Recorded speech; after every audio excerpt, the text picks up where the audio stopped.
Hello friends, मेरे channel पे स्वागत है। कुछ लोग इंडिया में इस शब्द को गलत बोलते हैं, जैसे नेकलेस। तो चलिए समझते हैं ये प्रोनाउंसिएशन गलत क्यों है और इसकी सही प्रोनाउंसिएशन क्या है। इसकी सही प्रोनाउंसिएशन है नेकलेस। नेकलेस। इस शब्द में दो शब्दांश हैं।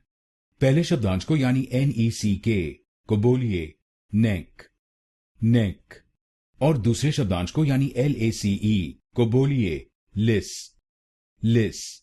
गलत प्रोनाउंसिएशन में हम इस शब्दांश को बोलते हैं लेस। तो आप इस शब्दांश को लेस नहीं बोलिए, आप इसको बोलिए लिस, लिस। तो बनेगा नेकलेस, नेकलेस, नेक लिस, नेक लिस, नेकलेस, नेकलेस। और इस शब्द में आपको पहले शब्दांश पर यानी NECK पर जोर डालना है, नेकलेस, नेकलेस। तो आप इस शब्द को नेकलेस नहीं बोलिए, आप इसको बोलिए नेकलेस, नेकलेस। अब आपको मालूम हो गया इस शब्द की सही प्रोनाउंसिएशन।